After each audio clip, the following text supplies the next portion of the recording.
Dahulu kala terdapatlah sebuah keluarga kecil di suatu desa.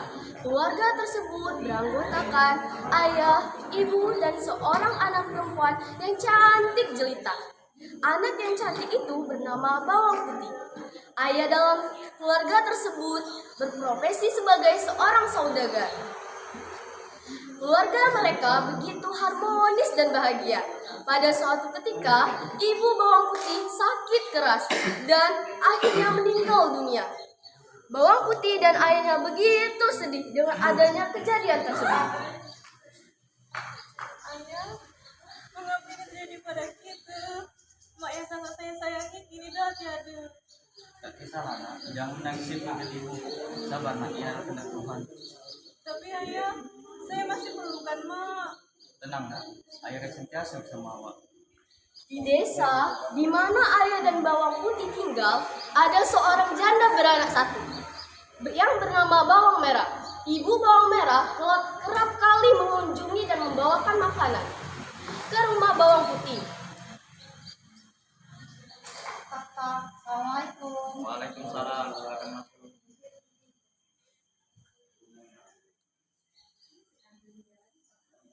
Putih, tadi Puan masak sesuatu buat kamu. Terima kasih Puan.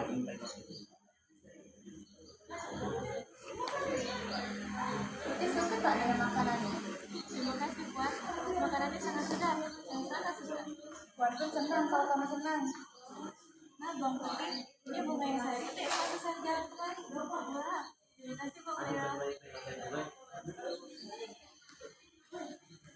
Karena begitu seringnya, ibu Bawang Merah berkunjung ke keluarga Bawang Putih dan ayah Bawang Putih pun merasa cocok dengan ibu Bawang Merah. Ayah Bawang Merah pun bermaksud untuk menikahi ibu Bawang Putih. Bawang Merah. Anakku Bawang Putih, setuju tak kalau ayah nak kawin dengan Mak Bawang Merah? Kalau ayah suka, saya akan menurut saja. Mak Bawang Merah sangat baik pada saya. Baiklah, jika awak setuju, ayah akan sampaikan niat ayah kepada Mak Bawang Merah. Akhirnya mereka menikah.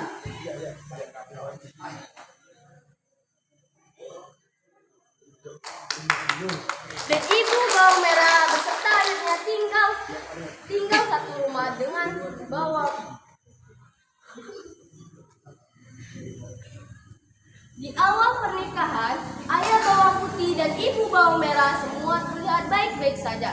Sampai pada saat ayah Bawang Putih sedang berangkat bekerja, Istriku, Bawang Putih, Bawang Merah. Ya, ayah. Ayah nak titip dulu, orang baik-baik. Baik, ayah. Jadi suamiku.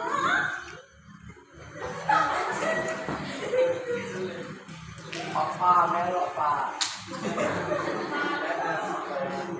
Hei Putih, cepat masuk rumah, jangan normal saja. Putih, awak pun berbahasa baju saya tau. Lepas tu, awak kemas barang saya. sedangkan di perjalanan, ayah Bawang Putih mengalami sakit-sakitan.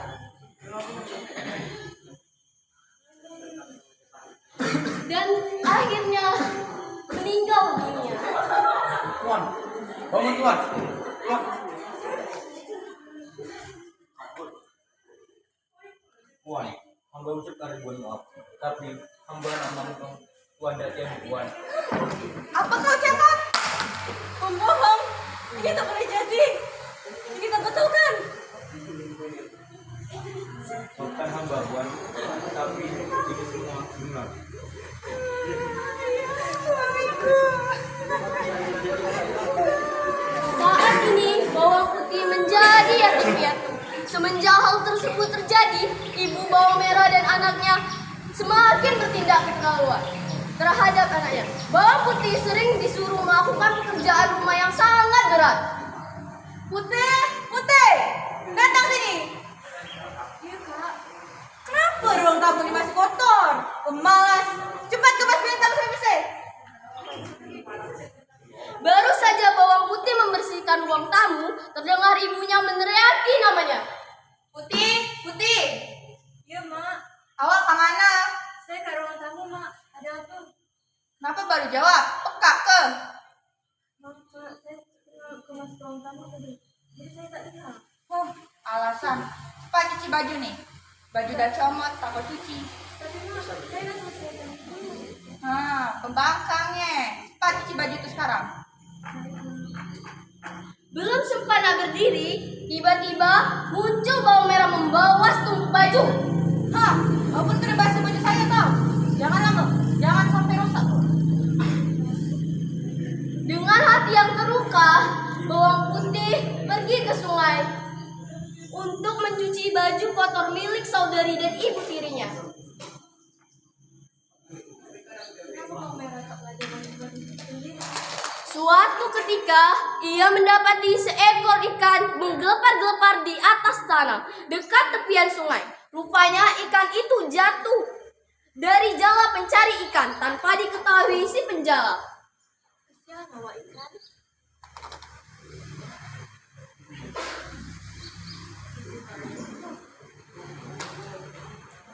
Sesaat kemudian, ikan itu menyembul keluar dan mengeluarkan suara. Terima kasih bawang putih karena kamu menyanyi sama makhluk dan telah menolong saya. Saya juga nak membantu kamu dalam kesusahan kamu. Awak boleh cakap ke ikan? Betul. Sebenarnya saya adalah ikan zaman dewa. Ampuni saya, Dewa. Tidak mengapa. Sekarang masukkan pakaian kamu ke dalam air.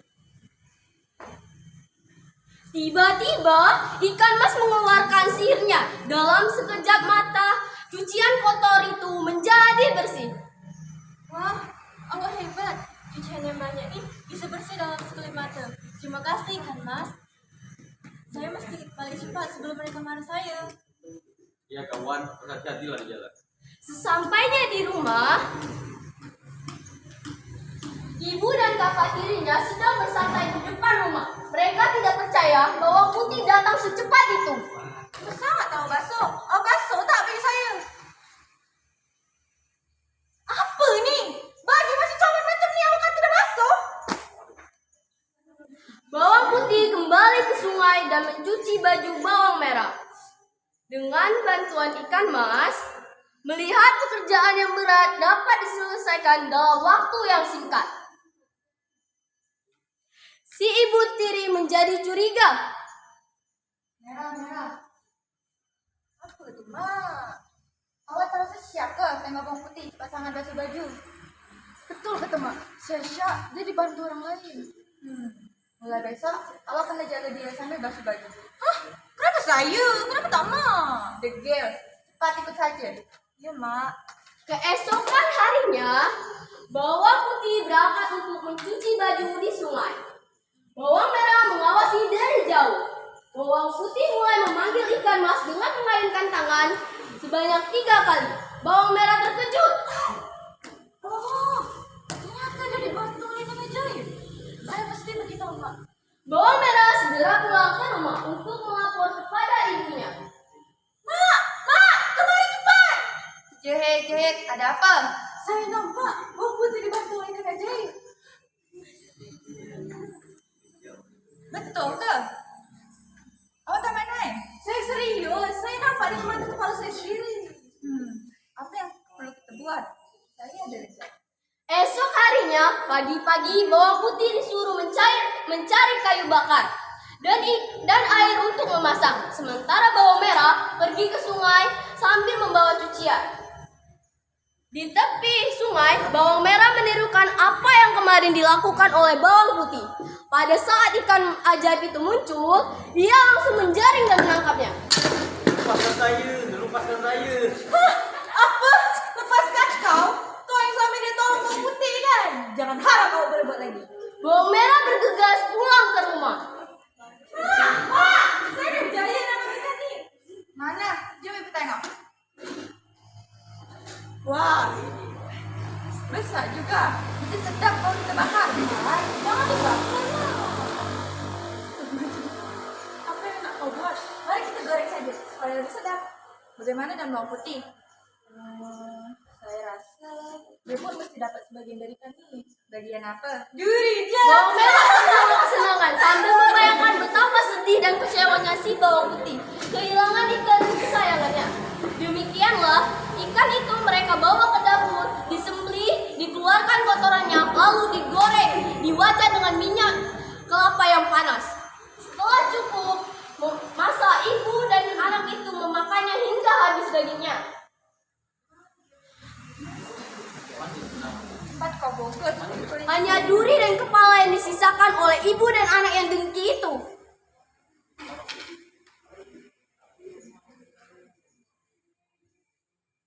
Ketika bawang putih pulang sehabis mencari kayu bakar, mereka menyediakan nasi di atas meja. Makan dulu. Nasi masih serem nggak? Kamu berdua udah makan? Dah, cepat kau buka bungkusan tuh. Apa nih kak?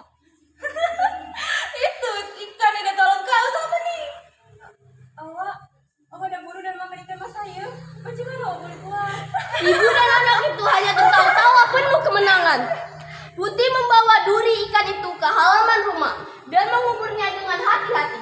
Esok harinya terjadi keajaiban di tempat ikan itu dikubur. Telah tumbuh bunga yang sangat indah. Bawang putih merawat tanaman itu dengan penuh kasih sayang.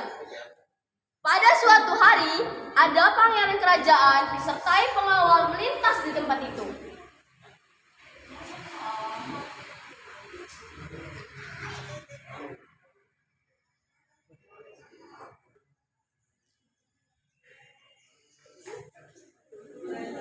Berhenti. Ada apa putra? Tengok. Sama. Begitu melihat ada seorang pangeran memasuki halamannya, seketika bawang merah dan ibunya segera menyambut dengan tergopoh-gopoh.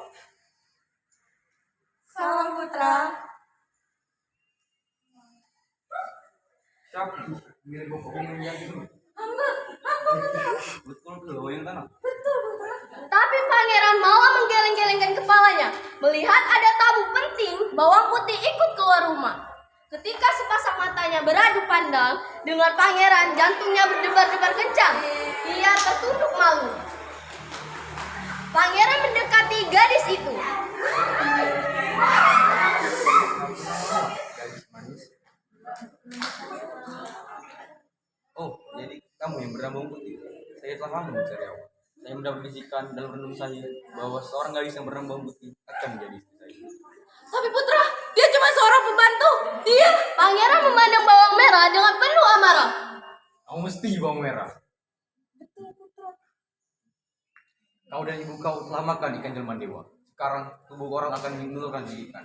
Baru saja pangeran berkata demikian, ibu dan anak itu menjerit karena tubuhnya jadi bersisik. Seluruh kulit di tubuh mereka terasa gatal menyengat. Mereka menggaruk-garuk sekujur tubuh. Namun gatal itu malah makin menjadi akhirnya mereka lari tak tahu arah. Ampun, ampuni kami dewa. Aduh, saya gatal. Itu memang gak balas mereka. Karena makan ikan jelman dewa. Saya mesti kata mereka. Bang, saya nak tanya awak. Bawang Putih, sudikah kau menjadi istri saya?